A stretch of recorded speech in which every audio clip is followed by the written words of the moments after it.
In 2024, just last year, Chicago's murder rate per capita was 3 times higher than Los Angeles and nearly 5 times higher than New York City. That's more than double the murder rate in Islamabad and nearly 15 times more than Delhi.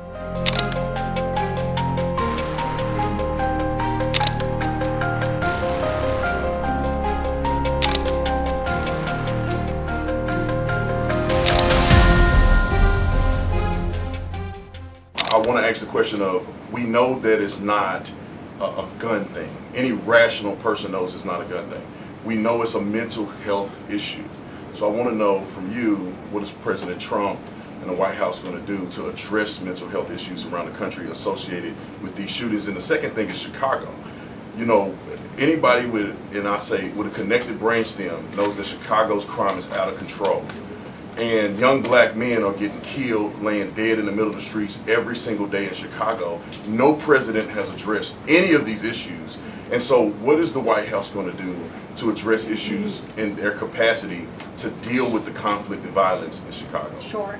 Well, to your first question about this shooting in Minnesota, right now, the administration is focused on helping the people of Minnesota. It's been less than a day, of course, since this tragedy happened. We have federal law enforcement on the ground assisting local law enforcement.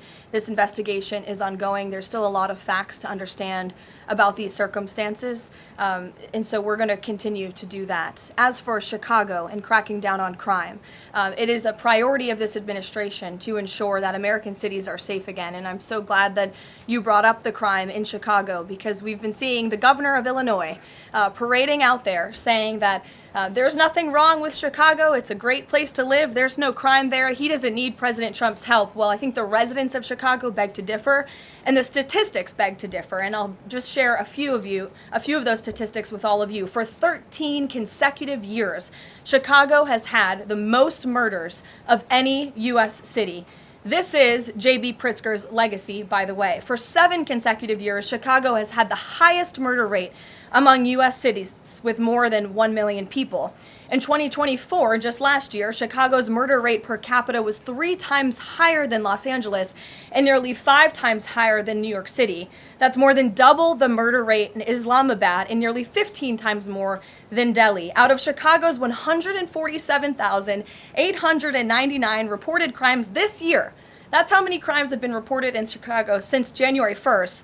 There have only been arrests in 16% of them. These numbers are unacceptable. There have been more illegal guns recovered in Chicago than in New York City and Los Angeles combined. The number of reported motor vehicle thefts last year was more than double the number in 2021.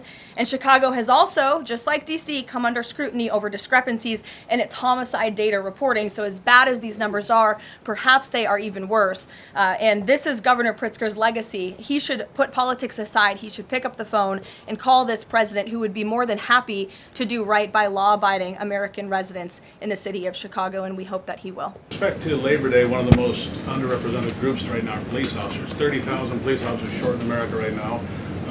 To Brandon's question, 1,300 short in Chicago, 3,000 short in New York, 500 short here in Washington, D.C. What can the White House, what can the President do to help recruitment of police officers? You've done well with the military and Border Patrol. What can be done to get more police officers on the streets of America? Well, the president has certainly been very successful in recruiting federal law enforcement. If you look at the ICE recruitment campaign that was led by he and our Secretary of Homeland Security, we've seen more than, I believe, 130,000 applicants to join ICE, which is just amazing.